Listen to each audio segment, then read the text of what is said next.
anticipate that if you are somewhere in the agenda, you could probably spend, some time maybe phasing in as you needed to later in the meeting. But we will have our RP Funding Center presentation that Tony Camarillo is going to present, then a check for Visti that comes out of the Red, White, and Kaboom festivities, which is wonderful.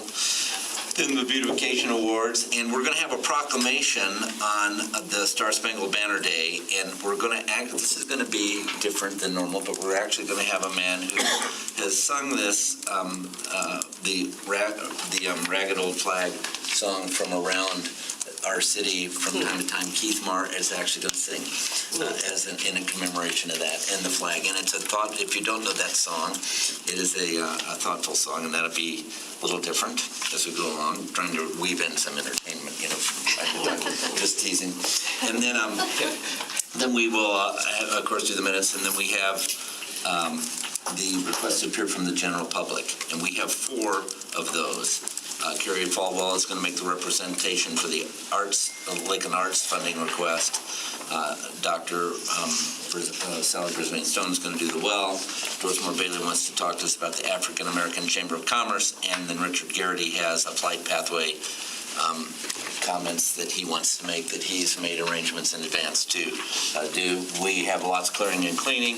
Don't think we need to. Yes, sir. Question on that. So when we have the request to appear, is there no time frame on that? I mean, they can take it. I mean, I'm thinking back to some of the ones that we've had that have they've been back and forth and back and forth and back and forth. I mean, there's not. We do not have a time frame on that. So we would work to, good job on that. We would work to keep that concise, but we can ask questions, so there's not a time frame. These are also in this area where we aren't doing any open audience comments that are at the end. This is pre-requests that have been vetted that have substantial purposes to be able to for representation, and they're really done through the city manager's office on that. Correct. Any other comments? Well, I mean, we do have it's either an ordinance or a resolution that provides guidance for the time frame to be submitted in order to appear under that section, and some other guidelines that we use. It's not uncommon at times. As a matter of fact, we even had one for this particular agenda where we received a request additional to what you see here that did not meet the requirements, and so that individual's working toward probably submitting for the next. But we do have guidelines that are provided through either a resolution or ordinance. And so the fact that they've been vetted, I think, warrants the opportunity to be able to explain and take the time that they should and do. But it's a good... Yeah, and I figured we vetted them to be able to appear. That really wasn't my question as much as time frame, them being able to could the presentation last an hour and a half? That's to the discretion of the mayor and commission. We do 5 minutes, I believe. Couple could kill it here. 5 minutes. I was going to say the ordinance does call for 5 minutes. Oh, I did not know that. Yeah. So we have some that go well beyond 5 minutes. That's because you allow, Mr. Mayor. And that's at the discretion. It certainly would be, and the absence of knowing would be part of the cause. We don't run a timer for those presentations. I do unless I'm told not to. Sometimes they request extra time, I think, when they make the request, and then I don't run the timer. Because the chamber was. The chamber one's an hour. 20 minutes, probably. Yeah, it It was longer than that. Yeah. Okay, just curious. Thank you. But I run the timer. I like a timer. Well, what's your preference as a commissioner? For history's sake, if you always want to hear it, it's always been left up to the mayor, because it's been the 5 minutes. We know what the ordinance calls for, but I've seen it over the years where, as you just said, commissioners with 20 minutes, 5 minutes, but the mayor usually kind of Reins it in, yes. Well, I like the idea of a timer because it gives us parameters. If they request more, at your discretion to be able to do that, but at least they do feel constrained to be concise. But I was just curious more than anything else. Okay. Well, why don't we run the timer then on these, and then we'll try and make a call based on what we're seeing as content and all that kind of thing. Does that make sense? Okay, so timer on. Okay, yes, sir. As we go forward. Thank you. Well, no, I thank them for the opportunity. You at the helm, man. When we did the city commission minutes, by the way, that there are no other consent agenda items on this. I failed to mention that. Okay, Although there aren't any consent agenda items, we do have a utility committee meeting at 11, and I know we have a lot of utility people in here. If we don't want to hear those until the utility committee, we can release those people to head back and go to their offices. fine. So I'm just raising it, not recommending anything. It's not up to the discretion of the city commission. What you're saying is you'd like us to do utilities so that... No, I'm saying that we will be discussing all these items at 11, so these people can be released if we're not going to discuss it twice this morning. When we do that? Definitely. So you utility people are having no utility here? Okay, so... Get your morning back. See ya. Get your morning. See you in a couple hours. See you 11. As it is, not much clearing anybody needs to see that list or discuss it. Shortest one out? Ordinance, yes, goodbye. Thank you, though. Public hearings, we go to the conditional use for the off-street parking. Right, and we received another request to continue that, so what I would suggest that we do, if it's the city commission's wish, is to just simply continue that indefinitely, and we'll just renotice it when it's truly ready to go forward. That way we don't just keep having that come up on the agenda. Do you want to do that and take it off this agenda? Well, it's been announced for Tuesday, so we need to go ahead and read it into the record. Okay. And then when We can make a motion to just continue it indefinitely. or renotice. City manager, recommendation on program grant for Lake Rigo. Yes, thank you, Mayor. I have several items on this agenda for the purposes of the agenda study. I'm going to try to summarize as much as I can and can provide some greater details on Tuesday. And certainly, as always, we have staff in the room for any questions today or on Tuesday. The first item under the city management section is regarding a Florida Recreation Development Assistance Program grant. That's usually referred to as FERDAP for Lake Crego Park. The city's been awarded a $200,000 matching grant. This will be applied toward the construction of phase 3 of Lake Crego Park, which would include 3 lighted soccer fields, a restroom, and a parking facility. There are matching funds that are required and are available in our public improvement funds for the 2022. The project is expected to take approximately 1 year to complete, and that's after we get through the permitting of the project. So it's recommended that we would execute the FERDAP grant and approve an appropriation and increase in estimated revenue in the public improvement fund of the $200,000, which is corresponding with the amount of the grant. Next item. Oh, yes, ma'am. I just have a question really quick and it can be addressed later. That's exciting about the grant. I asked, I don't know how many months ago now, for we had talked about Parks and Rec and data on sports requests and things. I'm looking at and things like that. You haven't heard this request, but I'm just telling you now. How we delineate. Pardon? Usage, is that what we're talking about? Not usage, but interest and want, and then usage. So if you think about the Southwest Park, if we put soccer fields out there, is that being warranted? Do we have lacrosse requests? Do we have pickleball requests? Do we have volleyball requests? What do we have and how do we measure it? And do we do that? Do we have any data based on zip codes so that we know if we're going to build more soccer fields, but soccer may be waning because they're doing other sports, and we have no lacrosse, so how do we figure that out? And what does the data look like? And are we basing it on national parks, not national parks like Yellowstone, national park data on trends, or do we have trends in Florida for sports, for the things that people want for leisure and sports activities? And so I had asked about that, I think, and it's my bad, I asked about it maybe a year ago, and I just have never brought it back up. But that would be interesting to me to see, if we have the data marks and understand why we build what we build and what we need, because there are so many shifts, and so that's all I wanted to bring that up. Pivoting off this point, sure, that's Yeah. great. Any comments on that? No, we can get that. All right, great. Thank you, sir. And, some of the fields kind of was mentioned there for lacrosse and the like. I mean, when we're developing soccer-type fields, those are multi-purpose. They can be retrofitted to accommodate multiple different uses, everything from dog frisbee to lacrosse and Quidditch and other types of sports.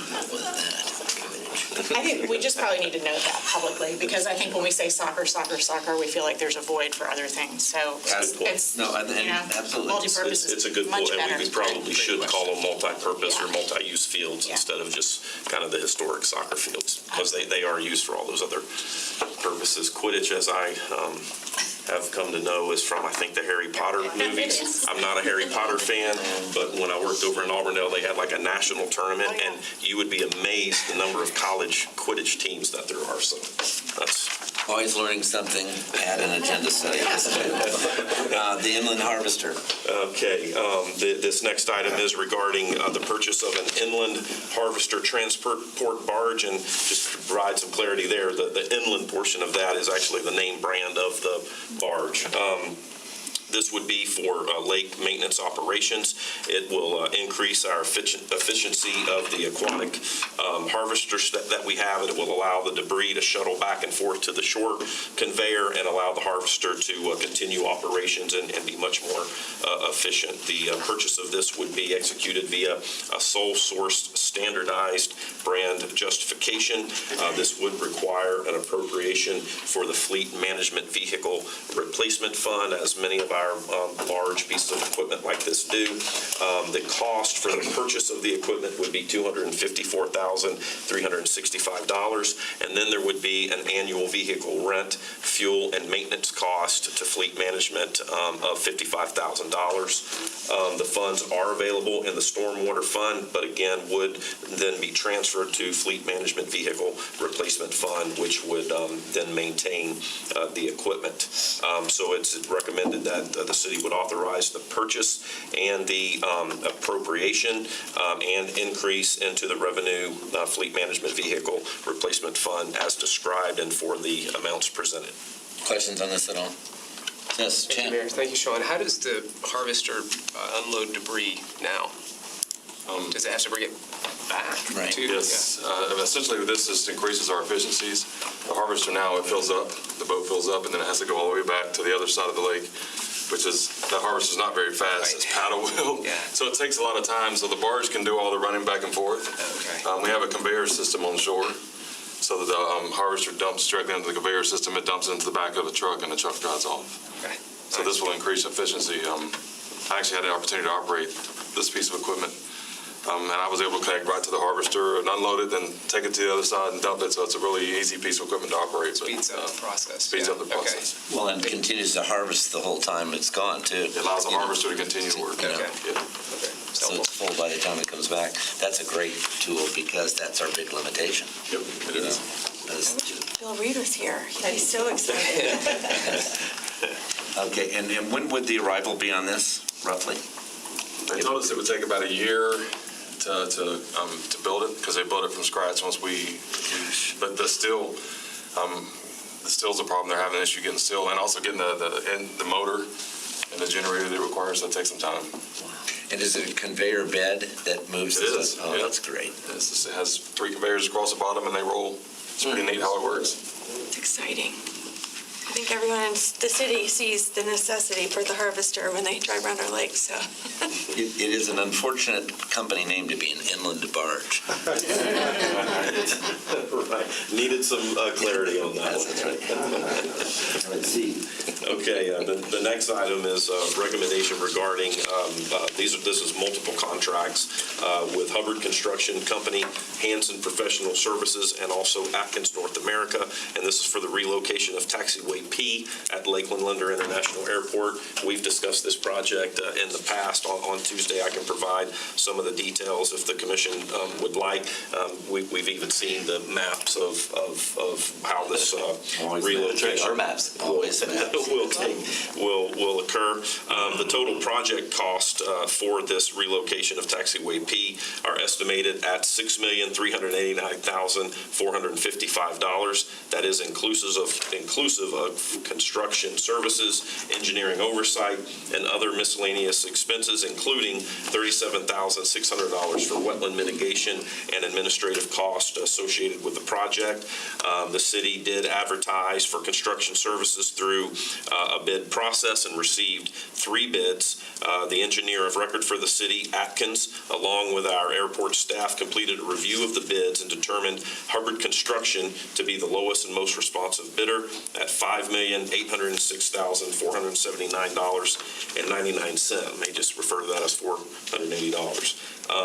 Subsequently, Hanson Professional Services was selected to provide the construction oversight services under the city RFQ process, and those services would be for a not-to-exceed amount of $401,640. Atkins will be contracted under an amendment to the firm's existing Taxiway P design contract in a not-to-exceed amount of $93,760, and they would be the engineer of record on this project. Funding for the project is provided through some grants. Those would include grants from the FAA and also from FDOT.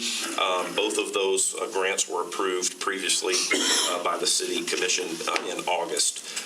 And so we're recommending that we enter into contracts with Hubbard Construction and with Hanson Professional Services as presented, and then that we would amend our existing contract with Atkins to be the engineer of record or the services for the engineer of record.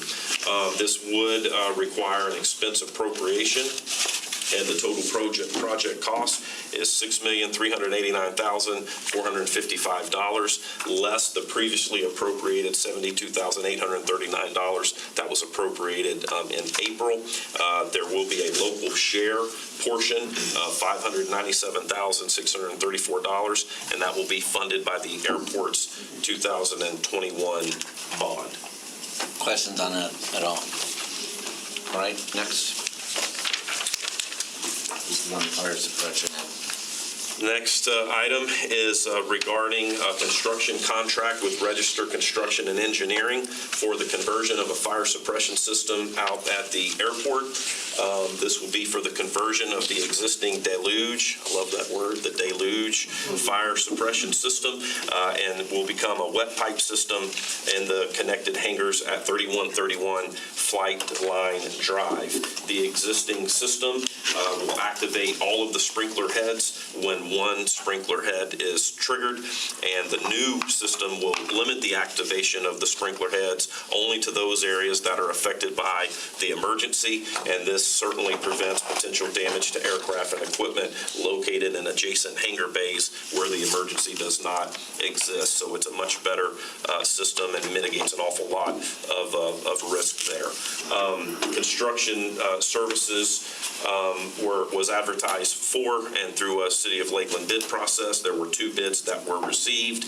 The engineer of record on this particular project is Hatcher Engineering, and so Hatcher, along with our airport staff, reviewed the 2 bids and determined Register Construction to be the lowest and most responsive bidder at an amount of $680,809. Subsequently, however, our staff was able to meet with Register Construction and make some adjustments to the project's overall cost, and so the estimate was able to be lowered for the project cost to $580,000 by assuming some responsibilities for the overnight fire watch, which can be provided by city staff rather than the contractor. Funding for the project was included in the airport's 2021 bond at an originally estimated $400,000, but due to higher construction cost, the poor condition of the existing pipes, and the addition of 2 firewalls that will be needed for the project, the bid came in $180,000 higher than the engineer's original estimate. However, that amount and the project cost can be funded within the airport's 2021 bond. So the recommendation is that we enter into the contract with Register Construction and Engineering for the amount presented, and again, the project would be funded through the airport's 2021 bond. Questions on that? Yes, Commissioner Music. Yeah, quick question. So when the bid was set out, I mean, it looks like Ranger, when I was looking at them a little bit, that's kind of what they do, whereas Register is a general contractor that's going to subcontract that out. I mean, what would be the reason, I'm curious, for not only their price being substantially lower, but for the lack of fire suppression companies that this is what they do, bidding on this? Is there I'll yield reason? to Chris and purchasing if they have any information. So this actually went out and it was extended because we didn't get any bids the first time we put it out. So Register put in on the second time, and then Ranger, the fire suppression company, put in as well. I don't know what their markups are, and I don't know how they operate. Yeah, so I didn't really care about that, but it's interesting. There's firewalls that need to be built that are pretty substantial. Okay. So there's some other elements of construction outside of just the of the suppression pipes. part. Yep. Okay. That's just interesting. I mean, I know that there's companies out there that's what they do specifically, and that they failed to be interested in that. It's just interesting, especially when we got none initially. So, all right, thank you. Which might point to the construction side of it. Probably. As opposed to the piping. Yeah. Okay. Good question, sir. Thanks for asking it. And that takes us to our U.S. Customs needs on an IT basis. Okay, the next item is regarding reimbursement to U.S. Customs and Border Protection for IT equipment at Lakeland International Airport. This is required under the existing agreement between the airport and Customs and Border Protection, and it is required that we upgrade their information technology equipment on a scheduled basis. The upgrade to the IT equipment will be required for fiscal year 2023 in the amount of $71,302, and then the annual network and circuit costs associated with that are estimated at $13,760. Both costs have been included in the airport's 2023 budget, and so according to that agreement, it is requested that we authorize the appropriate city officials to enter into a memorandum of agreement with U.S. Customs and Border Protection, reimbursing them in the amount of $71,302 for the IT equipment upgrades in fiscal year 2023. Yes, Commissioner Walker. Thank you, Mr. Mayor. Does this have anything to do with the expansion we're going to be seeing coming up with all the new flights coming in and all the, I guess, cargo from all of that? Has nothing to do with any of this upgrade, what we need to upgrade for purposes such as that? No, this is just every 5 years, 3 to 5 years in the original contract, we have to replace their IT equipment for their 19 passenger or less service that they provide. So we clear aircraft internationally that are 19 passenger or less. And that this facility isn't going to change. It's just an update that is required just to keep up with technology. Chris, I thought we had a 75 passenger. It's 19 or less. 75, we'd have to have a full FIS, which is a full, we'd have to expand our building. Okay, that's my misunderstanding. Okay, good. But that's just international, right? It's just international, but it allows planes to clear here that don't have to go to large airports. And as they're coming through, so it's a nice facility when they're low passenger count. Next, sir. Okay. The next and final item that I have is regarding the award of an RFP for group medical administrative services and another RFP for pharmacy benefit manager to United Healthcare. Our current contract and the renewals are set to expire in December of this year, and those current contracts are with United Healthcare, who is our current third-party administrator for the health plan and our prescription drug benefit services. There was an RFP for group medical administrative services only, and another RFP for pharmacy benefit manager services. The selection committee that was comprised of 11 members included members of our retirees from our COLAR Association, also representatives from our Employees Association, and a couple of our collective bargaining units, the FOP and IAFF from Police and Fire were included. The UWUA with Water and Electric was invited but could not attend, and then we also had several representatives from various departments around the city. So So it was a good selection committee that reviewed these RFPs. For the group medical administrative services, there were 3 submittals that were received, and the selection committee did have interviews set up with those 3 different firms, and that was for, again, the group medical administrative services. Separately, in the other RFP for pharmacy benefit manager services, there were 7 submittals that were received. Through our contract with Gallagher Benefits utilized their national pharmacy practice consultant to run several scenarios of our projected 2023 pharmacy utilization against the 7 submitted financials to determine the claims dollar impact on the city's pharmacy plan.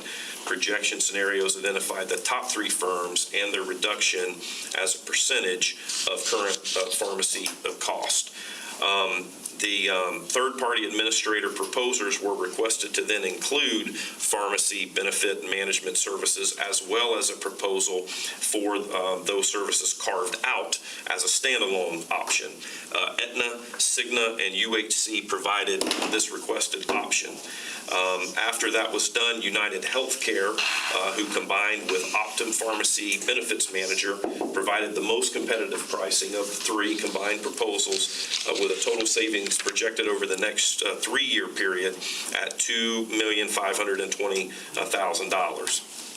None of the standalone pharmacy benefit management proposals were competitively priced in relation to any of the combined proposals.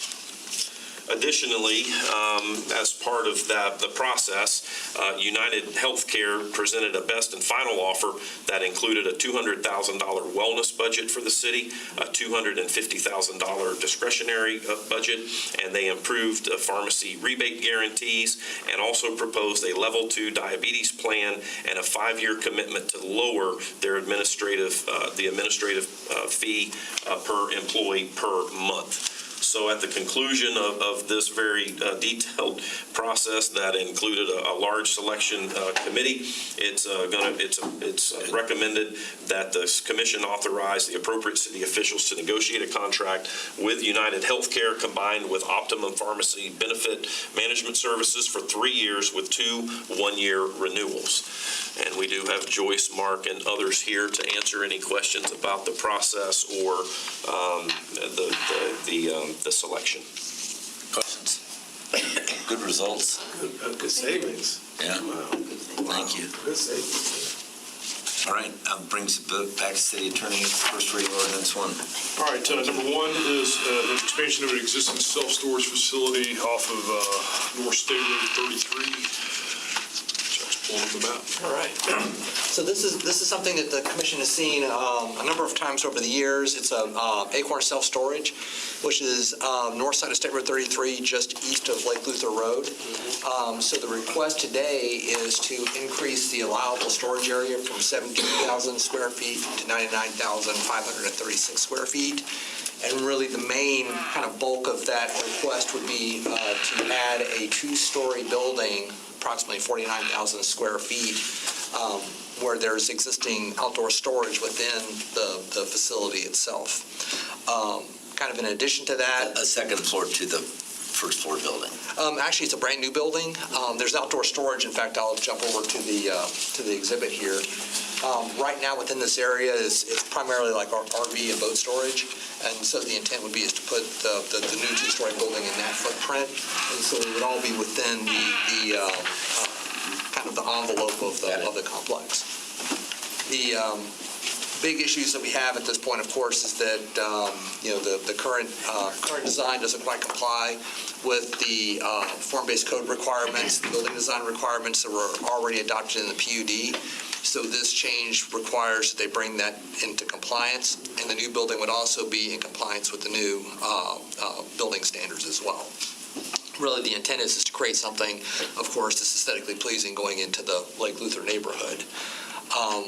The exhibits include a sightline diagram from the surrounding properties.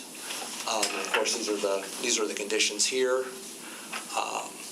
The new building height would be 25 feet 9 inches tall, so we've got a cap on that. And then the RVs could go in that.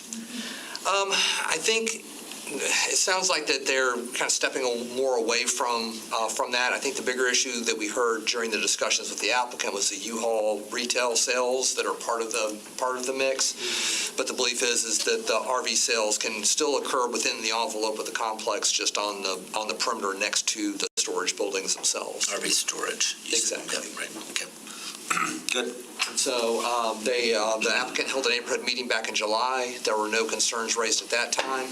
I believe staff has subsequently received a phone call from a neighbor concerned about the aesthetics of the, and is this the most appropriate use, at the entrance to the neighborhood?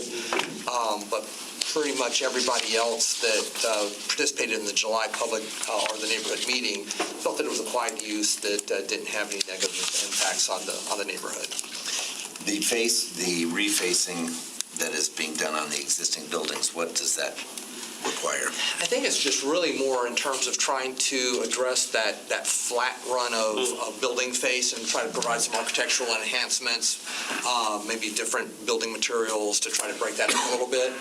One of the things, too, that is more of a recent development that's not tied to this project, but with the 33 four-laning, there are going to be some noise walls that are introduced in this area, Spanish Oaks on the south side of the road, and then with the mobile home park on the north side, west of Lake Luther. So one of the other concerns, too, is we end up with a big wall effect up and down 33, and so the conditions as they're written now, at least with this facility, would address that concern. Okay.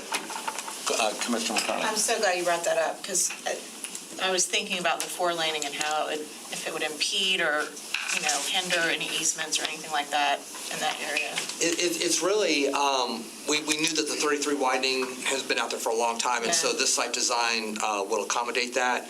They've paid into the sidewalk fund, so we don't have a sidewalk along the frontage here, but everything else is, with the 33 project in this area, would stay within the right-of-way. And then when it's unincorporated Polk in the surrounding areas, how do we reach out to those? How do we notify those residents in and around? Is it basically by signage and in the ledger, or how do we do that? They also received the courtesy letters. Even though they're in unincorporated Polk, it's within a perimeter. Exactly. And then that's one of the things that the applicant, and having that neighborhood meeting added an extra layer of engagement that was really beneficial, we believe, in the process. Awesome. Commissioner Walker. As I think probably some of you know, maybe not my current commission, I have a home just down the street. And I've heard from a couple of neighbors as well, because I rent that place out, of course. That was on the hula, when I first got elected back in 2009. Where does he live? California.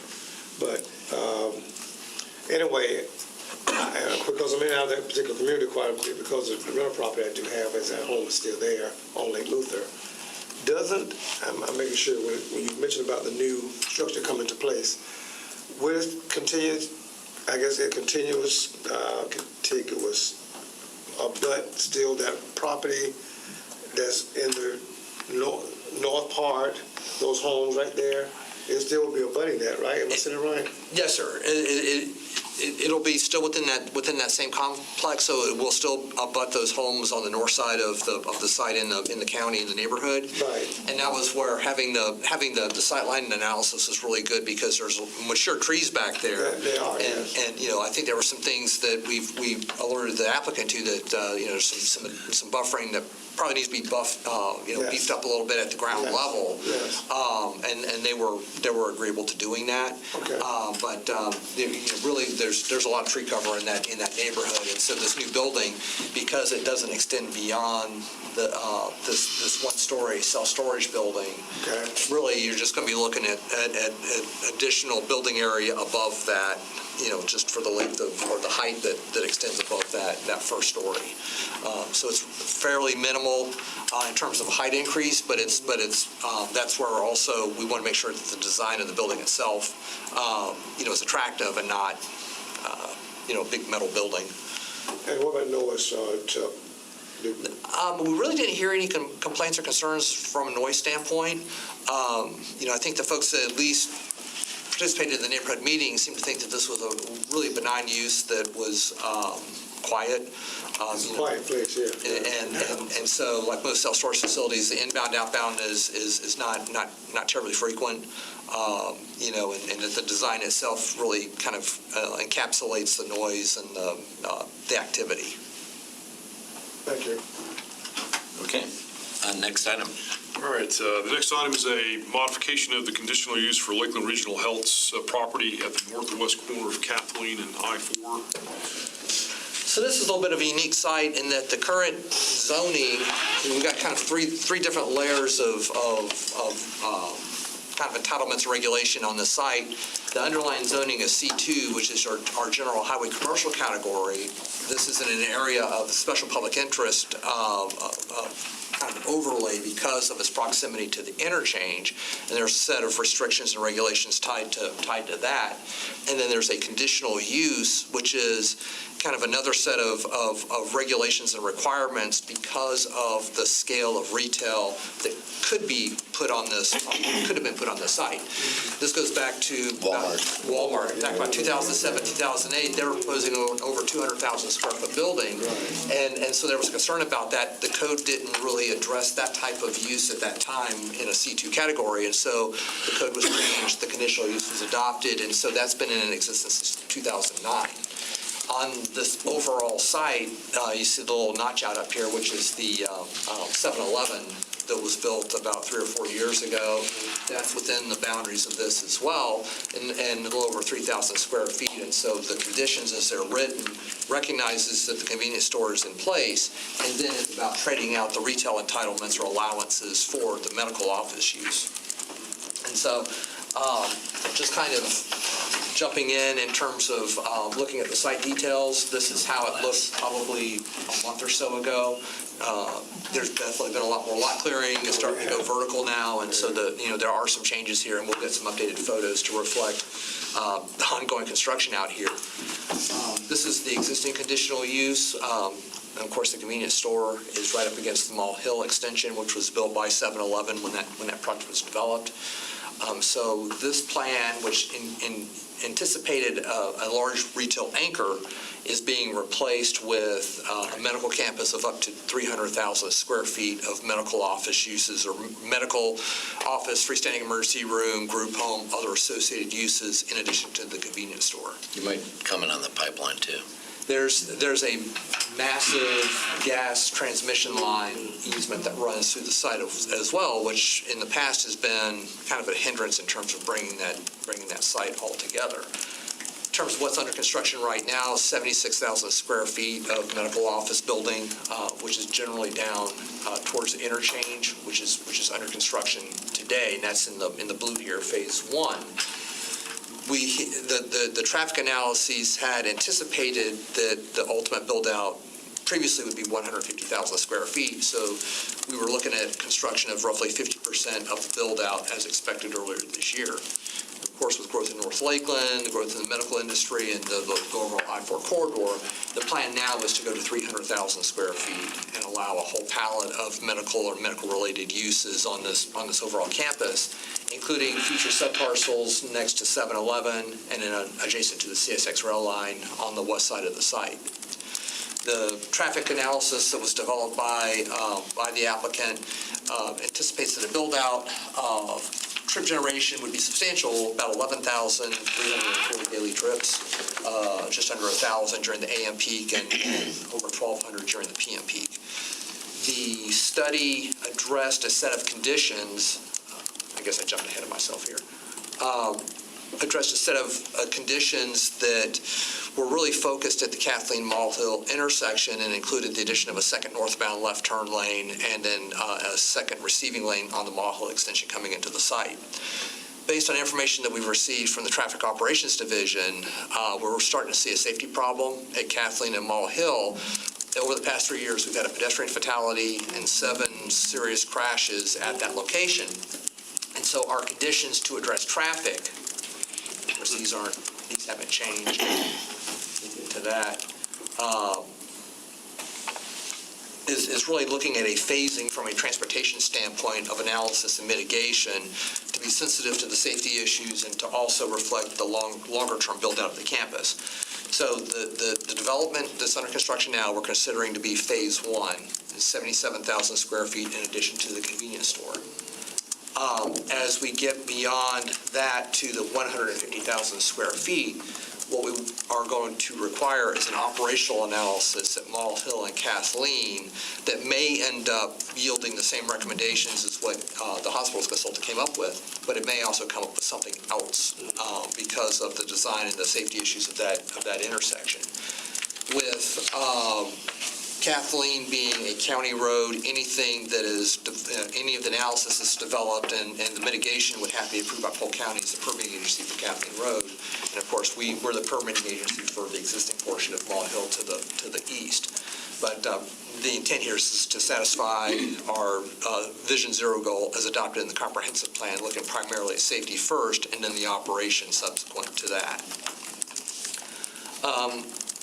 One of the other issues that we have out here as well is that, as we start getting into the second phase and kind of beyond the 150,000 square feet, is that the mitigation at the intersection would be required to be completed prior to the first certificate of occupancy beyond 150,000 square feet. So we're providing some time to get that going. And we've got transit in this area, primarily served by the Blue Line, which runs south and towards the downtown terminal. But we also want to do through this as well is set the stage to have a connection to the north via the Blue Line 2 with the Citrus connection, which right now goes Kathleen to Griffin Road. And so we want to make sure that this is tied in almost like a transfer point so that this site connects both north and south. And then, of course, connections to Galfield's Park and Ride.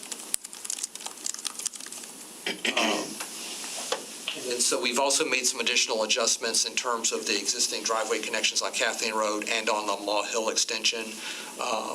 And so the site plan that is included with this conditional use request addresses all of those issues, and so there's some cleanup that we built in as well to reflect the changes that have been made since certainly 2009. Any questions? Yes, Commissioner Walker. Thank you, Mr. Mayor. And Mr. Barge, I've asked this question, I think, a couple of times over the number of months past. With the growth that we're seeing, especially Swan Landing, the Carolinas, all that new apartment townhouse concept is going at Griffin and Kathleen, which just a block, so it's just north of this. And concerning safety concerns again, and I think the campus, looking at one put there on that particular property is ideal. But how, I guess, safety again, what the things we're doing to make sure, because I've seen folk come out to those apartments, the existing apartment complex, which is called what? I think it's called Kathleen Oaks or something like that. Exactly, Kathleen Point? Kathleen Point, yeah. And they just walk across the median like it's nothing. If your cars coming 75 miles an hour down the hill. You've hit on a major issue, and of course that was generated by the convenience store when the convenience store opened, and this is an issue with convenience stores all over the area, is that people coming out of residential want to get to the convenience store, they're going to take the straight shot and not necessarily go to the traffic light. And so that's something that will need to be part of that safety analysis, is what do we do with the area of Kathleen Road coming off out of the interchange down the hill to Mall Hill.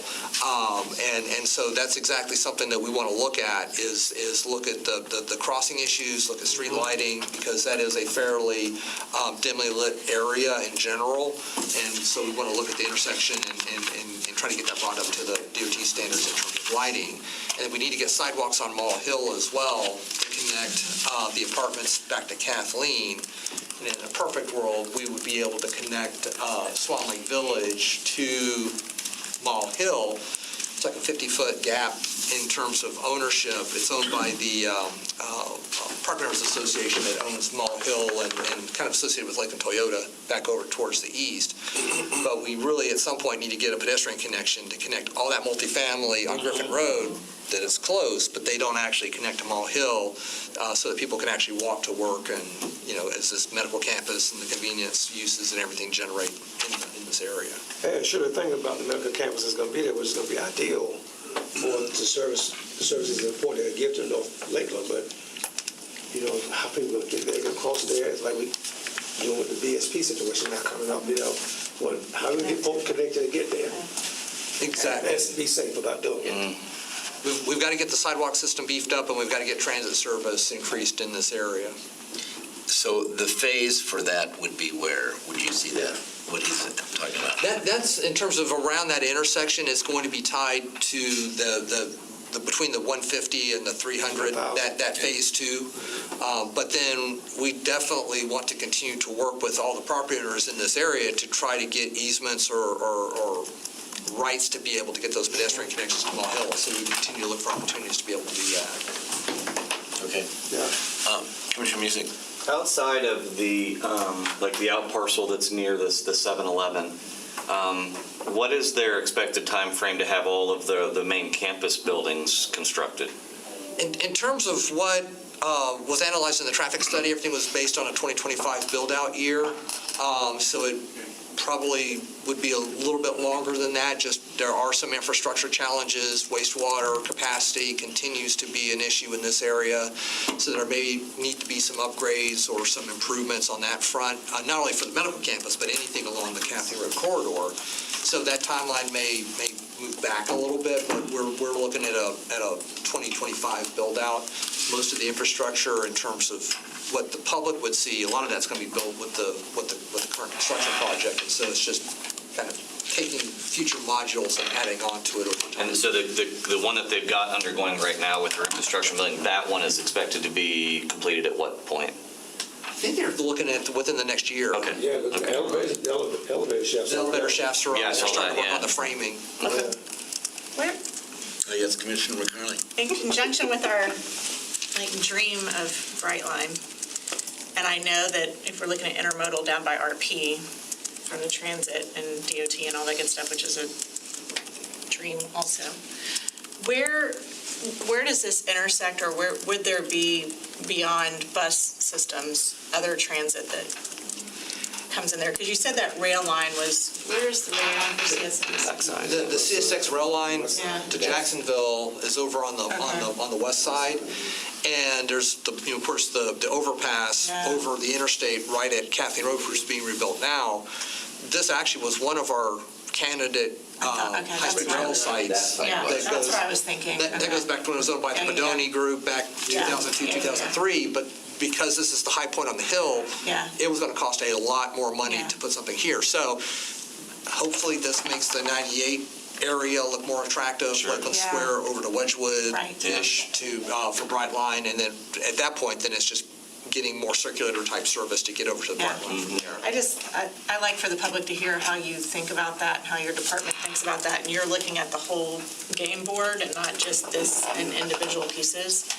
And I think too, with infrastructure and with, our roads being so congested, having some kind of health services out here is going to alleviate some of our internal traffic, internal to Lakeland Hills and going to the main campus there. So it should be helpful, hopefully. And just like with Orlando Health, you look at the I-4 and Parkway as kind of a loop. If we can, the more we can get these services on the periphery of that loop and not have people have to come into the main campuses downtown. And to tie into the fire department and our EMT travel times and everything, you can get closer if you're on the north side of I-4 and they can get there faster. That'd be great.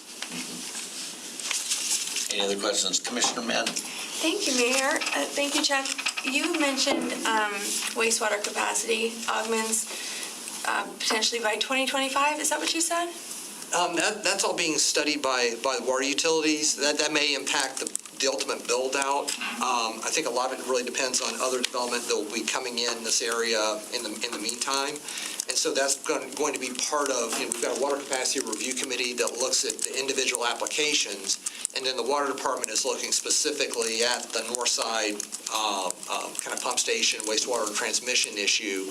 And so they're coming up with a list of mitigation options to allow different sub-phases of development to continue to move forward. But something as big as this, or if we get another big multifamily development or commercial, that could change the equation as well. And so Water Utilities is working on that as we speak to be able to keep things happening, in this area. Okay. Yeah, because we always talk about, let's see a master plan for connectivity and let's see a master plan for downtown to give developers predictability.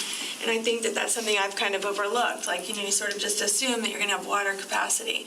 So that's really, I've been hearing that a lot, developers thinking about potential projects or areas and then finding out there's not capacity for, wastewater or water. So I would really like more information on that from the water department, because I feel like we're in a, you know, if you're not growing, it's one thing, and I know it's impossible for the water department to predict where growth might be or when it might occur, but now that it's happening, I think it's incumbent upon them to show, you know, the public, like, this is our master plan for water, this is where we have some capacity issues, so if you're thinking of developing there, then you're gonna be putting extra dollars in, you know, with that water project to make that happen, versus this piece of property that, you know, is ready to go. I mean, I think that is really important for the public to see. I think the GIA and Catalyst both are working on that as well. Well, and that in the monthly updates that you're getting from Bill Anderson, and it talks about those studies that are being done and the engineering with Chastain Skillman and other consultants, that's exactly what that is. They're working on those master plans and updating them based on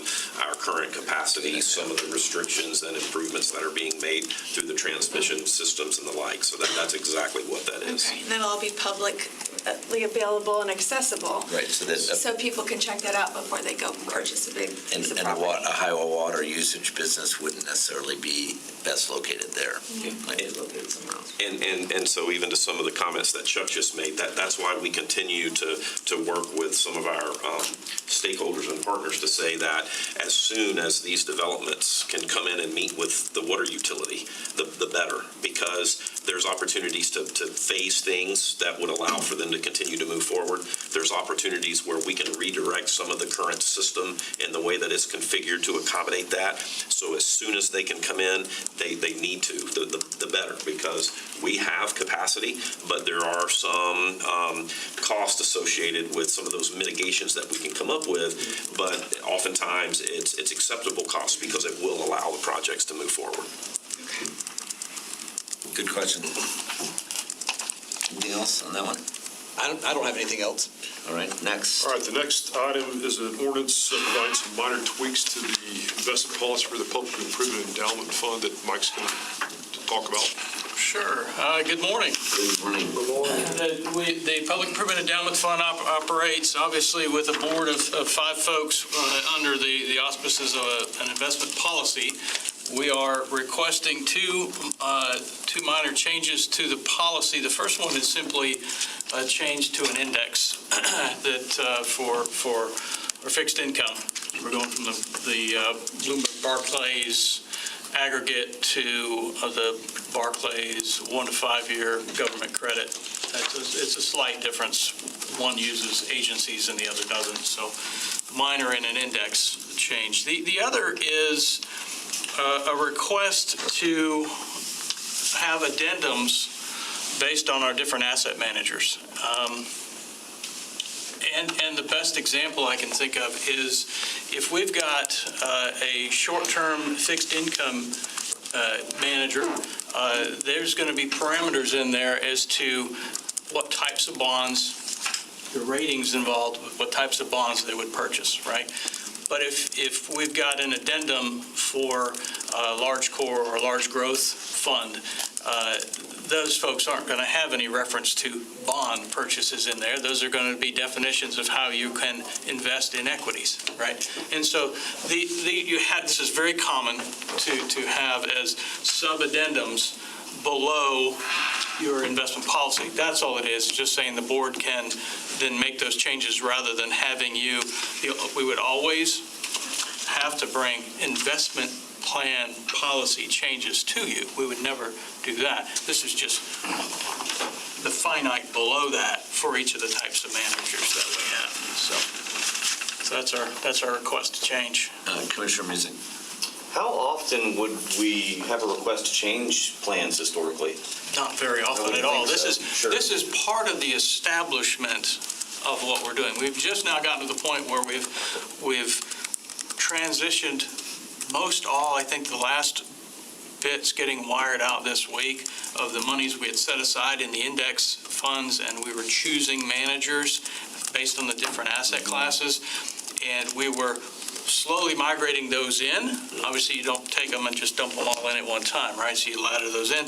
We have done that methodically. They now have those. This is just getting authorization that if, in fact, we need to make a change to an addendum, we would make that change. Again, we're not going to change very often, if ever. But for example, in an investment policy, we're changing the indices in the fixed income section.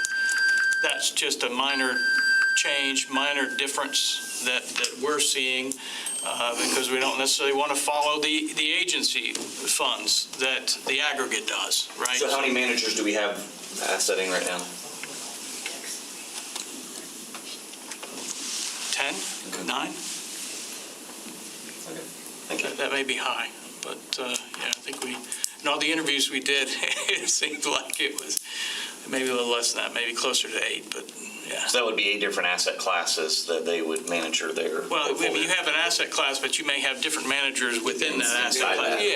Yeah. Okay. Yeah, you may have small cap and large cap and all inside that, but yeah. Very benign, just part of the starting process of this.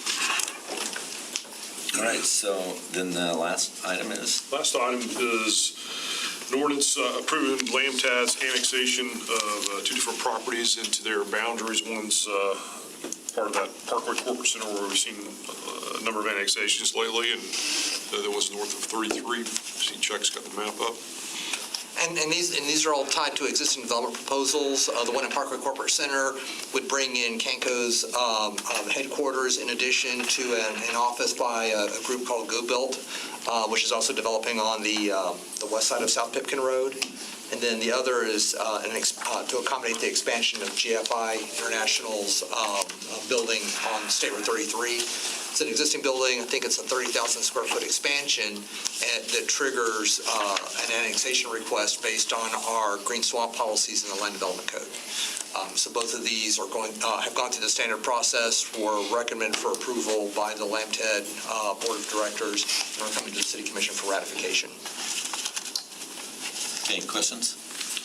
All right, resolutions. All right, first one is just lots cleaning and clearing, following up on the equalization hearing earlier on the agenda. The second item is Safe Streets resolution. Chuck.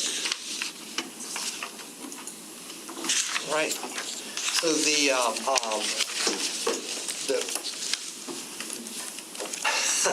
TPO's director will be present to present this resolution on Tuesday. Really, essentially, what it's doing is it's expressing support for grant funding for additional analyses to address our crash problems here in the Lakeland area and throughout Polk County. Many of you on the TPO board have seen this presentation, and just frankly how bad our stats are. We still continue to be one of the top 10 most dangerous areas for pedestrians, not only in the state, but also in the country. The latest release of the Dangerous by Design report shows us doing a little bit better, but they've changed their methodology, so it's not really good news. Really the intent here is Parag will explain the statistics, kind of where we have, in some respects, regressed. Talk about the purpose of the funding request. This is something that's going to be very similar to what was done about 10 years ago in terms of the overall countywide complete street policy that was approved back in 2012. This is part of an effort to gain support through not only from the county, but also the 17 municipalities. So we'll talk about the grant scope.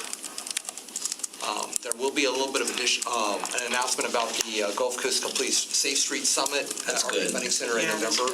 So that's going to be a big part of the discussion. Can we just pause there a second?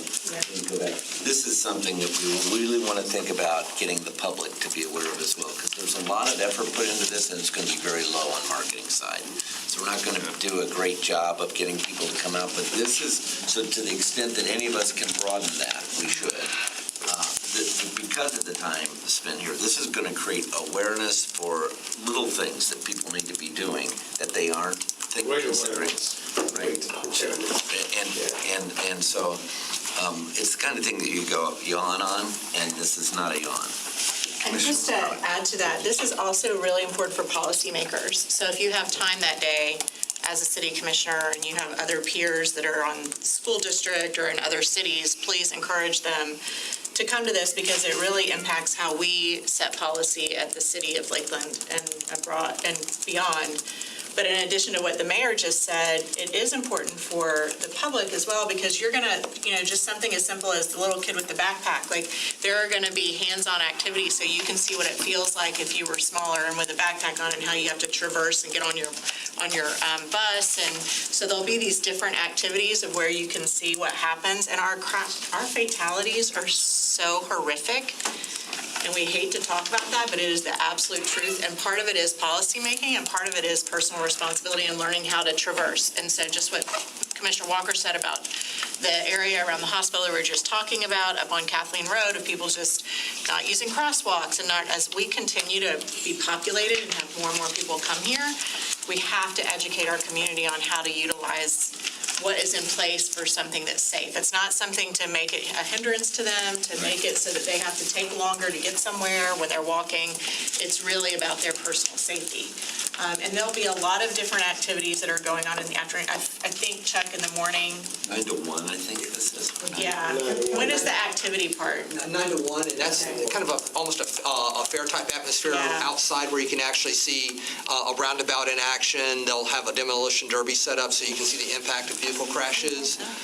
They'll have different seminars outside where you can take a look at if you're visually impaired, or if you have an accessibility challenge, how difficult it is to navigate certain areas, certain streetscapes, and so it's really intended to be hands-on and give people an actual visual and an experience, in addition to the seminars that will be later in the day after 1 o'clock. So it's really going to be kind of a multi-faceted type effort, and this is Polk County and Lakeland's turn to have this event. It rotates around, certainly the West Central Florida area, and gets a lot of attention from around the state and nationally because of things that are coming out of this effort. This is a registered event, and there's a cost associated with it. If a public person can't handle the cost, they need to contact Prague, because there is a fund that could help that. We don't want people not to go. The reason this has to be advanced is if we're going to advance our efforts to Vision Zero, we have to advance our awareness of things that we do personally as habits that are just bad driving habits, as well as the kinds of things we have to do as a body, governance-wise, to make it safer. Commissioner Mitt. Thank you, Mayor. Thank you, Chuck. So I'm just curious on a couple of things that you mentioned. You did say top 10 dangerous, and you said state and country. So would we say that Florida at large is a big, like, how does Florida rank among the states? It is abysmal. I think Florida stats, if you take a look at the second worst state and double our numbers, that's where Florida is. And if you look at the top 10, like this year, it was the Daytona Beach area. Orlando's always a 1 or 2. Tampa Bay area, us. It kind of varies beyond that in terms of some of the smaller urban areas in Florida, but we're always in the top 10. And the way the Dangerous by Design report is developed, it's because we have such a low number of pedestrians that are walking to work. I mean, it's really commute-based, which of course we don't have a lot of in Florida, but because our pedestrian fatalities are so high, that puts us up on the dangerous safety indices much higher than other jurisdictions. I think one of the other things that you see by looking at the top 10 is a lot of areas that have high poverty rates, and so you'll see like Memphis or Jackson or other places that automobile ownership is lower, but poverty and folks are got to get to work some other way than driving, and so that's where a lot of these issues seem to be happening as well, which certainly we have in Florida. So it's an issue of, and this is what our data shows, is that we've got problems on our big roads, that our roads are just simply too big for the amount of pedestrian traffic that we have. And so some of the data that Prague will be able to show is, of course, these are some of the more recent areas that are starting to pop up on overall safety is, County Line Road, is East Memorial out by Lake Parker, and some of the more rural, suburban type roadways, which this is a problem nationally as well, since they're just not designed for the types of traffic that are being carried today. But when you start looking at overall injury crashes and, the clear bullseye that's on Central Lakeland, the area around US 98 and I-4 and East Lakeland, but then, in terms of pedestrian crashes, it doesn't get any clearer than that of what we're having to deal with from downtown into the Lakeland Area Alternatives Analysis Study Area, Midtown, Kathleen Road, Lakeland Hills, and US 98 corridors going all the way up to the interstate. And so as much as there are problems in a more suburban context in other parts of the state, for us, it's more of how do we deal with safety in the central city to really make the roads respect the areas that are around them, like around the hospital, downtown area. So this is what this really highlights in my mind. Well, and so I think it's really important, like, for people, I wanted to bring up Florida at large, because, when you're listening and you're hearing, a suburban sprawl model, or you think like, okay, Florida developed with the railroad, you got a railroad stop you developed, and then the 20s boom, money came, and you got a little development. But by and large, you've had rural areas on one long contiguous road, just something here, something there, and no one needs to worry about their neighbor until those things start to get a little closer together, and then it's retrofitting, and then it's all the infrastructure stretching along one street, instead of the cities that have grids, like you can get how many places on, a grid of blocks versus going down one long Florida Avenue, from North Lakeland to South Lakeland. Like, I think that, this is where we are in Florida, and certainly in Lakeland, as a high-growth area, I think it's important for our citizens to be educated to say, because the marketing person in me sees an infographic. Like, that's not very hard to say, oh gosh, you're right. If I stretch 7 miles and I have to walk, to Walmart, 3 miles down to get to it, versus if I'm on a grid in a city, when you get on your hotel, you could go to multiple stores, restaurants, everything you need, and then that encourages the pedestrian activity, and then cars are used to pedestrians, and then everything mitigates because of the design of the cities versus the suburban sprawl model that we have. So then that artery road gets wider and wider and faster and more traffic, and you can't even, so the school child can't even get from their school to the 7-Eleven across the street because you have to, cross a major thoroughfare. So, that's not rocket science, but I think it's it's an aha moment for Floridians, or for people who've lived in rural areas who are experiencing growth. It's just when we're it's not rocket science why there's a bottleneck on 27. When you take a rural area that's lost their citrus industry and they all develop housing, thousands and thousands of houses, but there's no work there and there's no stores there, they all have to get on I-4 to go to work or go to the store. So, that is I think people would understand that. If we could help, I don't know if they'll sign up for, like you said, a boring 4-hour thing that's kind of... It won't be boring, of course. But it won't be for us. Right. But if we go and then we are able to put it in an infographic or a short video, or our communications guru over there, I'm not putting something on Kevin's plate, I'm just saying somebody in Florida needs to start to communicate why we're in the mess we're in. We can't build our way out of the I-4 Ultimate is the perfect example of why we're doing things wrong. We cannot, that is not how we build our way out of this. We have to think more strategically and look at best practices. What's your favorite city? What's the safest city? Why is it safe? Why is it your favorite? Because it's on this grid system. It's not just, it makes the road diet make sense. You're no, that needs to be a neighborhood again. It needs to be a grid. People need to be, if I live 2 blocks from Lake Hollingsworth, but I can't get there because Florida Avenue just kept becoming a monstrosity, a bigger, faster highway. It makes no sense. So, but I love these opportunities for us to talk and hear from each other, because we're all learning because of our job and asking questions. But by and large, all they know is traffic is frustrating them, and they don't know why. I think about, when the George Jenkins child dies trying to cross 540, to get home from school, that is ridiculous. But when you have a county school-wide system that is, our population is bigger than Wyoming, in Polk County, and then we've got the school system. They can't hyper-focus on carpool lines and how safe that little neighborhood school is when they've got schools spread throughout all these little small towns in a county. That's why people want to go to Fishhawk, because they know they'll live in a little neighborhood that's been developed with a new urbanist kind of design where their kids just walk to school or ride their bikes and it's all going to be safe. So, this is a huge problem for Florida. I think it's a huge problem for Polk County, and I think it's very compelling information and would be wildly accepted if it was in a format that was palatable. I think people feel the pinch point, but they need the education.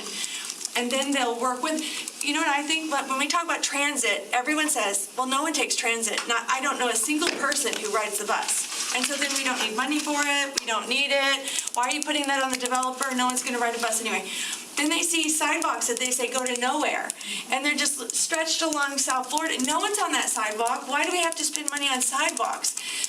So it's and it is frustrating because you're seeing the sidewalks being built on these long roads, and then you still don't have a sidewalk 50 feet. You're saying there's a 50-foot separation out here by Mall Hill that's causing, these traffic problems, 50 feet, and yet then for some reason the state will give us money to pay for a sidewalk that stretches, 6 miles down a road that no one walks on. So it is really, to me, frustrating, but I think like you have been, and your team and our community development department has really tried to implement these strategies effectively. But I think that for the citizens to join in on the effort and not complain, the bike path to nowhere, the transit stop, that, even with the multifamily with Lake Miriam, they don't understand how we need to transition from this suburban sprawl model that was okay when you don't have growth, okay when you're largely rural. And when it's cheap. But we've got to figure, we've got to crack this nut, to be able to move forward in a safe way. So I apologize for the diatribe, but I just think that it is incumbent upon us in this room to figure out how to educate at least the citizens of Lakeland, and then let them be mouthpieces, to show we need to become the best practice for Florida, because Florida at large really is terrible. Like you said, when you go to Orlando, it's not like going to New York City when you get in your hotel room. If you're not at a Disney park and have Disney transportation, you have to have a car, or you have to dangerously walk alongside a road that's, unsafe. And you're less careful when you're on vacation, typically because you're unaware, which is why Lake Buena Vista area is such a high number. Exactly. Quick Good. question Yes, on that. Commissioner Music. I think it'll be quick relative to. Sorry. No, it's true. A minute tribe, not a diatribe. Yeah. So because I actually pulled up some articles on the deaths, and Business Insider had us ranked at 5, and then the dangerous by design. When they're looking at these statistics, are they, so let's use the Mall Hill, right? So someone's cutting across a convenient path to get to the 7-Eleven as opposed to walking, say, 200 feet longer to get to a crosswalk that is there. Are they noting the incidents other than just putting a number, so, Lakeland has 99 deaths? Are they taking that nut down? So the larger scale nationwide reports aren't getting to that level of detail, but that's where DOT and particularly the TPO and our traffic operations division are going through and looking at each and every crash report. Because like the one that was noted in the, up at Mall Hill and Kathleen, traffic ops had the data on exactly what happened. It was somebody that was hit in the crosswalk on the west side of Kathleen with a left-turning vehicle coming northbound, turning into the site. So they are able to get that level of detail, and through the city's traffic safety team can identify different measures that are tailor-made for the actual problem. Because sometimes it's, what time of day is it occurring? Is it happening when under certain weather conditions? Is it somebody in a crosswalk or somebody not in a crosswalk? And if they're not, that's a really important. Those are huge details. If we have to educate to the level of use a crosswalk, that's nothing we can do, right? I mean, and we're all guilty of taking the shortest path, but Mike, then but at in your the end of the design day. guidelines, do you expect a pedestrian to walk 200 feet, or do you go, in the whole wide world, everybody who builds a convenience store, that's where they want to cross?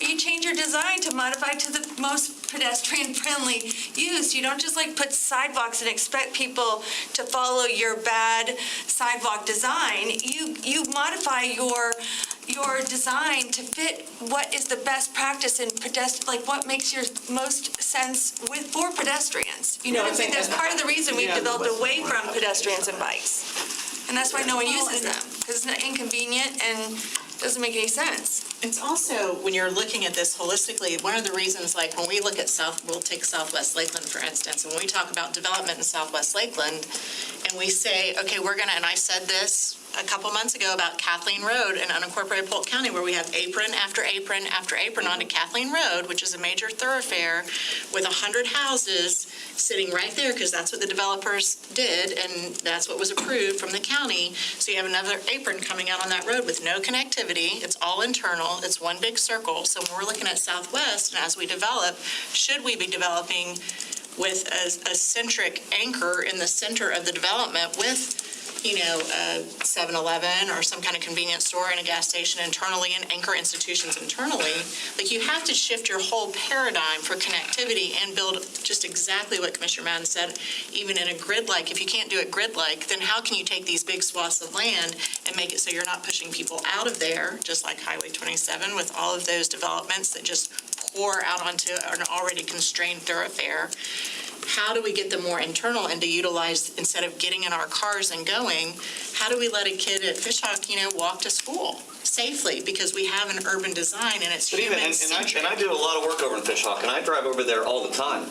We still have to accept the fact that the child still has to walk in the appropriate paths. Absolutely. I mean, regardless. But are we making it safer? Are we designing it in a way where they're crossing Boy Scout Road on Highway 98 to go to their school, which is on the west side of 98, and and then there are 4 more lanes on 540A between the 7-Eleven and the school I certainly argue that it can be designed better. I'm not in that camp. Think about North Carolina, where the best schools in the country. Where are the best schools in the country?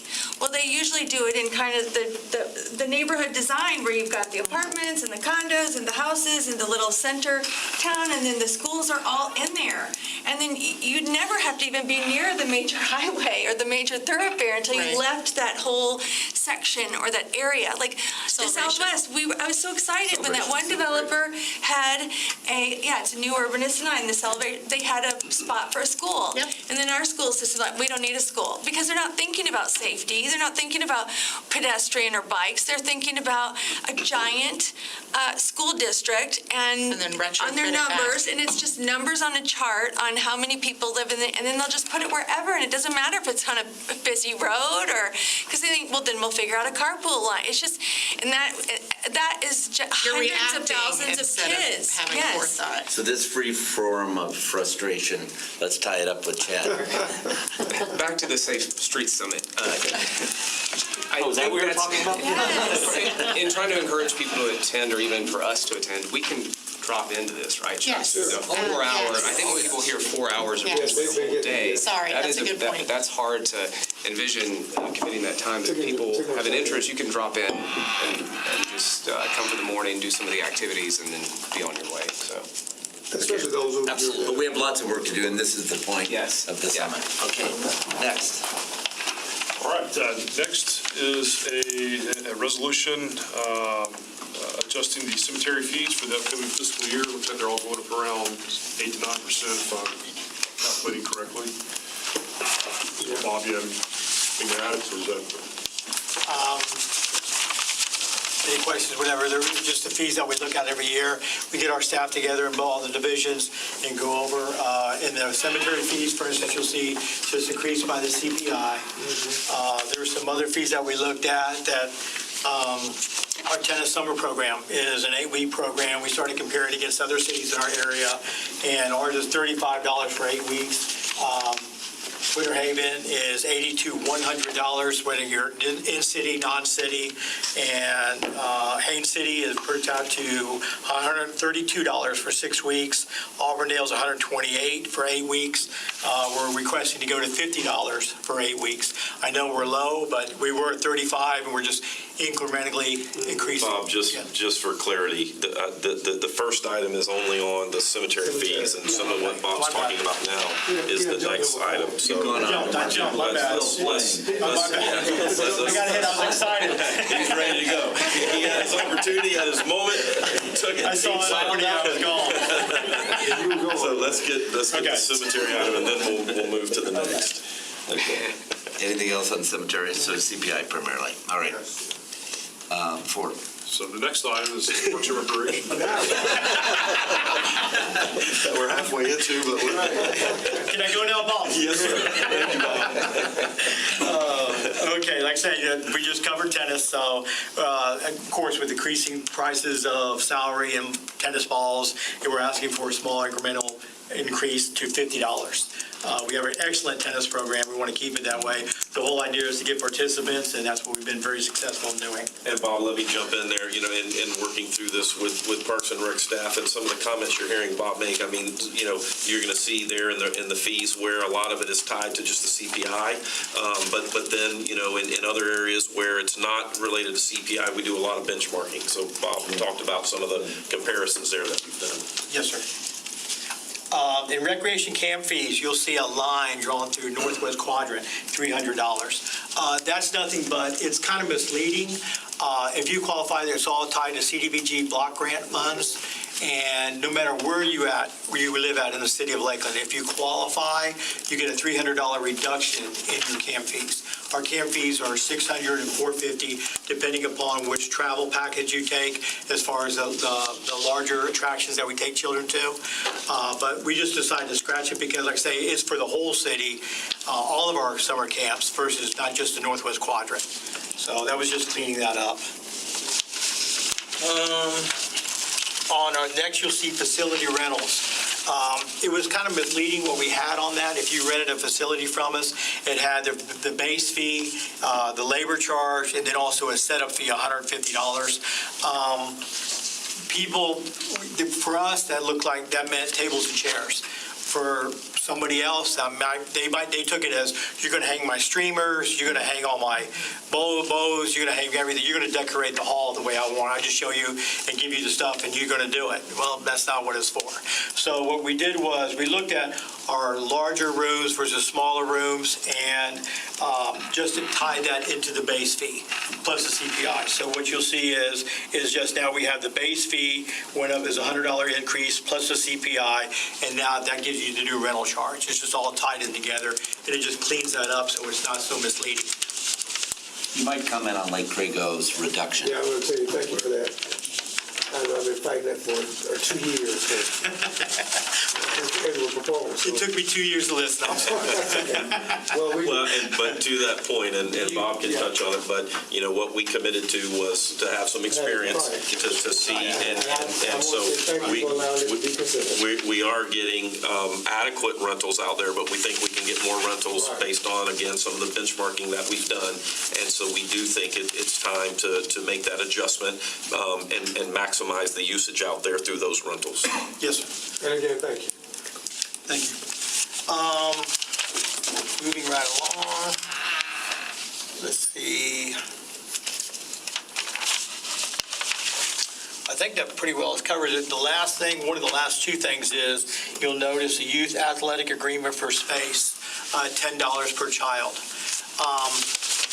Fertilizer costs have risen over 100% in the last year. A $73 bottle of concentrated Roundup is now $184. And we have some of the nicest athletic fields in the county. We're kind of proud of that, actually, very proud of it.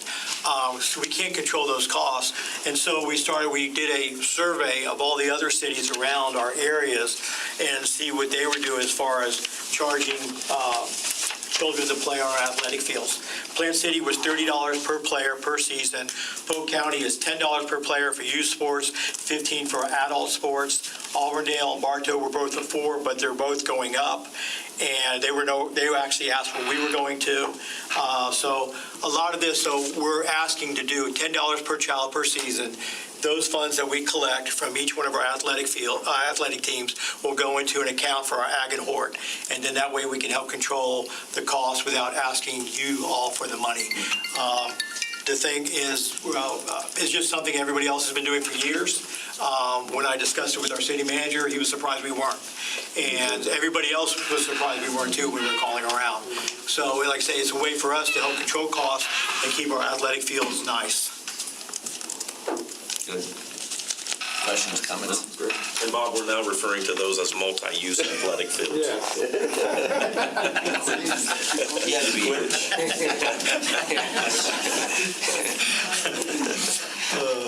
Any questions? Any other questions? All right. Thank you very much. Thank you very much. Appreciate your vigor. All right, so we are now at Finance Director. Yes, sir. Yes, good morning. Again, we have an appropriation request. This is to adjust and really true up the fuel budget for Lakeland Electric.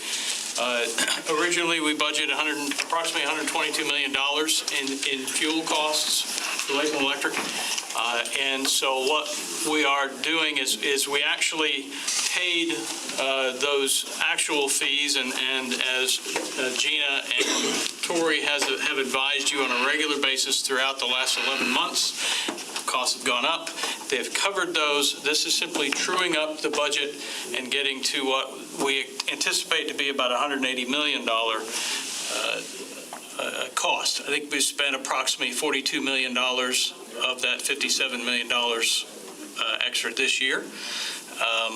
I think it's important to note as well, though, I was having a conversation with Jeff Stearns the other day, and the subject of hedging came up, and we actually have recognized $62 million worth of inflow of cash from hedging to offset some of this. So Risk Oversight Committee, Tori and her team, the mini Risk Oversight Committee, it's just hedging has really helped us a tremendous amount this year as well. So please understand, this is for our friends in the media that are here. This isn't just a brand new $57 million cost added to our budget as a surprise. We've known it all along. This is just truing up the budget as we get close to year end.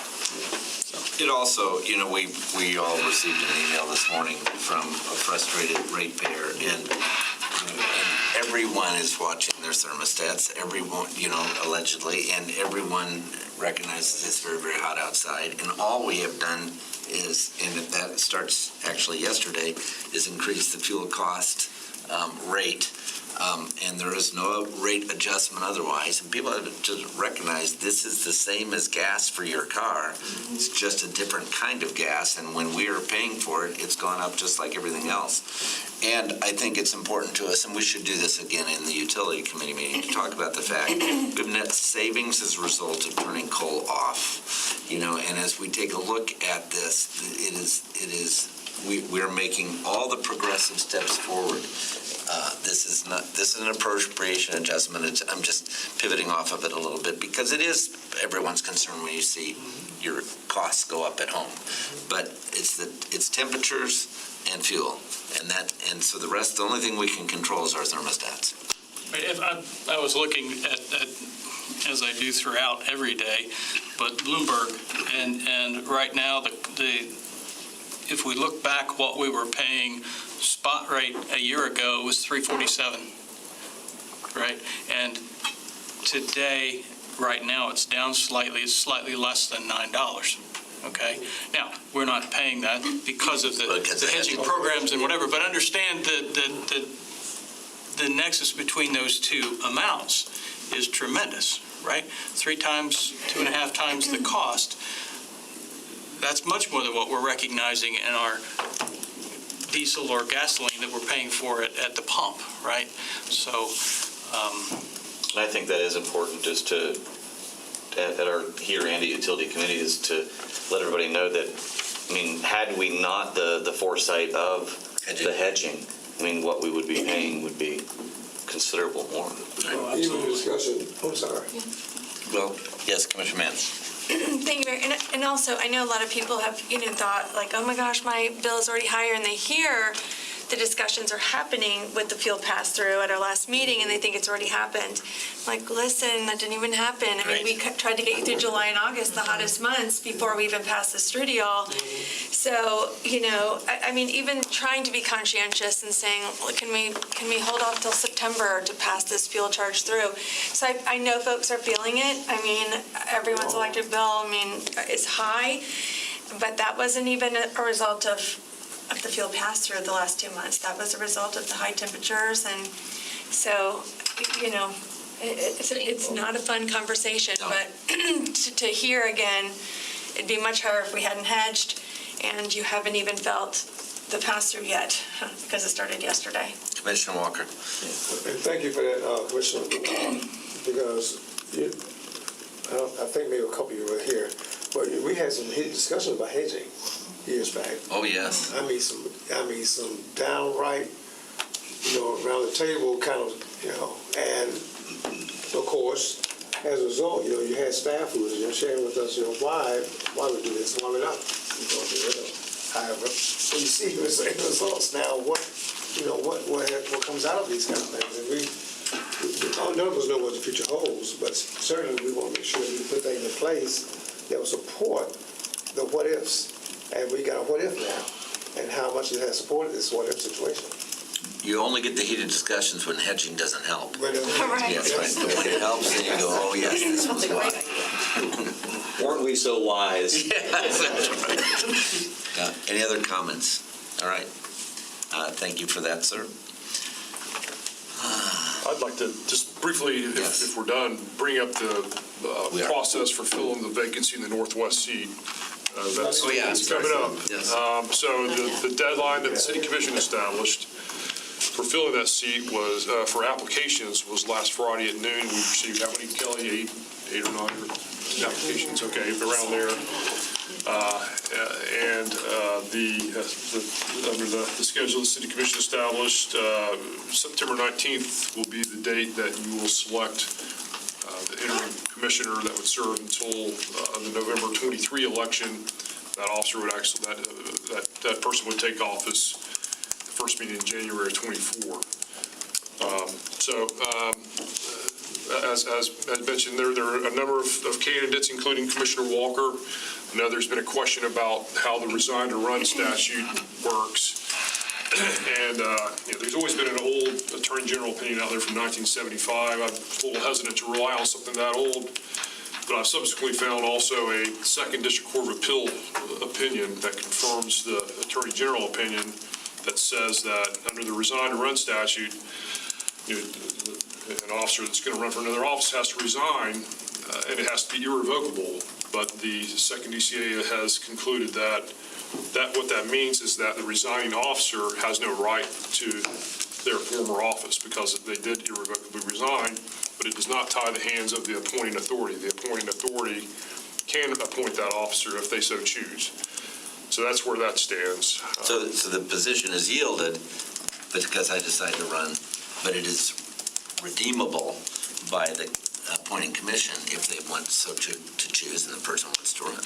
So Commissioner Walker is one of the options that you have for filling that seat. Yes, Commissioner. Thank you, Palmer. We have examples of other cities, counties that have followed that, what the District Court of Appeals has said is allowed, where they have appointed the person who has resigned, that you know of in practice. Yes, I mean, the second ECA case involved that type of situation. It was someone that ran for a judgeship versus a commission seat, but it was the same issue, though. And it applied to that statute. Right, exactly, yes. So we would preserve the schedule. Right. So the question is then how we handle that. And you don't need to discuss it this morning. I'm just bringing it up to put it on your radar. That's where things are heading. We're heading towards a decision on September 19th, according to the schedule that you all established. It's not binding on you. I wouldn't want to push that schedule up any just because of public notice issues. Noticed it. So the point of the delay was to have time for interviews, for us to do interviews. And so we can choose to do interviews if there's a high proclivity of consideration. We might not want to do interviews. So How do we get to there? Yeah. If as a commission, let me ask a question. If as a commission, we felt that there was a probability, and we straw voted to some degree, reappointing Commissioner Walker, could we avoid doing interviews? Yes. Okay. Yes. I just, the only thing I would not want to decide right now Is that? or make the final decision, because I think there is a public notice issue under the Sunshine Law. We've established a schedule, and that's been published in the media, and so I think that needs to be abided by. So the final decision doesn't need to be made should not be made until September 19th. So where the decision we can make is not to do interviews. Right. I mean, the charter only requires that you make your selection by a majority vote of the members of the city commission. That's the only requirement. So there's no requirement for any particular process, a schedule, interviews, any of that. That's up to you. Commissioner Music. So that would be the majority, but he would be recused, Right, obviously. Right. Okay. And is that the majority of attendees or a majority? It's the members of the city commission, so it's 10 days. So the question is, do you want to do interviews? Really, I think, to some degree. Commissioner Mann. So thank you, Palmer, for researching this in advance for us. This is very helpful information, and it would have been one of my questions had you not brought it to our attention. When we had a workshop, because of the vacancy that was left with our colleague, Commissioner Franklin, going on to Congress, with the resign to run kind of leaving us, I know we had debate on this and didn't have the formal charter amendment. And so, we had Commissioner Selvage come on, and we found out that if they were already term limited, they weren't a candidate. So someone like Justin Triller would not be eligible because they were already, finished with their term. And had a lot of good discussion, with the situation with Commissioner Franklin, in this body, so this is our second rodeo. And I know that I was not present when we had the workshop, when we did the charter amendment, on how to then go about this, which we're now in. I am always reticent on an appointment because I feel it's the voice of the people. I mean, honestly, for me to pick anyone that has not already been, I mean, if you're forced to do that, it's one thing. But to not, accept the will of the people or something that has already been vetted by the people or voted upon by the people, Stephanie Madden is going to go with, the people. So to me, I'm just one person, but if Commissioner Walker is a candidate and he's been voted upon several times, in that district and, beloved in that district, I would have a hard time appointing anyone besides Commissioner Walker. That's just my opinion. So it would be no judgment on any of the applicants, and I'm thrilled that they are ready to be a part of the process, and I hope they'll run. But and then I was also reticent last time to put someone in that position and to give them a little advantage, as an appointment versus as someone who'd been elected. I mean, I know it was hard for Commissioner Music to go through what he went through, but you were vetted. People fought for you to get in that spot, and now you feel proud that you're in that spot because, you went through the battle of it and the grind, and that's kind of the nature of this job that we have is that whole process. And so I think an appointment is a last resort. Commissioner McLeod. Thank you, Mayor. So it's definitely not a perfect process, whichever way we go, Commissioner Madden. I mean, there's always something that this could be different or however we approach it. When we appointed Commissioner Selvage, we did not do interviews then, correct, with that group? So we don't have to do interviews. Correct. We could just not part of the keep it definition. the set date of the 19th, and then we take it up, the discussion, and make the votes at that point. Right? Yes. Okay. It could be done. So we had allowed the window in order to be able to. Yeah. But we don't. I wasn't even sure how required that would work to do interviews because we We'd have to do set them up as a meetings. group or individual one-on-one. No, we'd have to, I don't think we'd want to, we'd set up a meeting to do it, Yeah, or so- meetings. Commissioner Music? I've had phone calls with a handful of the applicants, and they were actually after Commissioner Walker put his paperwork back in, and that was succinctly what I said to them. That was my position, and three of them are actually very good friends of mine, and told them, I said, this is my position, so I certainly would go that direction as well. Yeah, well, is there any contra to that? I won't be here on the 19th, so that was the only thing I was going to share, that if it's the majority of the commission, like, that's been on my calendar since last November. It is the majority of the full body of the Yeah, city commission. but I concur with my, I think duly elected people, it's much better reflection of what we do here than to have an appointment by the Okay, investor. so we'll preserve the schedule, we'll go on the 19th, we won't perform any interviews, just unless there's any objecting. Okay, that's what we're going to do. If I may. Yes, sir, you certainly can. You're unrecused. And I knew I would have to be recused from the situation if it comes to that point, but I want to make sure you all understand too, that I in no way came to anyone with and asked. Now I was asked by public if it's something that can be done, could you do it, would you do it? And I had to give it consideration because, I had to come out of a year and a half long situation and my mind was not there. My mind was trying to make sure I cleared my head as I did for getting away for a couple of days or so as I was away, and having to talk with my wife first about whether or not. And sure, I would say that because I know there's things that that are out there, things that, goals that, of course, that I know several of us have said before, our city to be accomplished. I thought, well, why not? If the public would think it's a good thing for me to do and continue to do, and my colleagues would want to do it, that's why I wrote a very general kind of a statement. It was shared in the media, very general. If it's the will of my colleagues and for the public, I have no problem with it. But I will make sure you all know I did not come around to ask nobody. You didn't ask at all, and it was... I even personally, like you said, Commissioner Music, because I had relationships with at least three of those candidates, I personally called them and told them, why I'm putting my name back, I'll have my name to be put back in that to be considered. Because I think relationship is so important to me. I think I would say it's important to all of us. Sure. And you have those relationships with people who you have dealt with through years. I thought I just need to give all of them, my reasoning for doing what I did. Thank you. That's why you're in your fourth term. Right. Yes. All right. Anything else?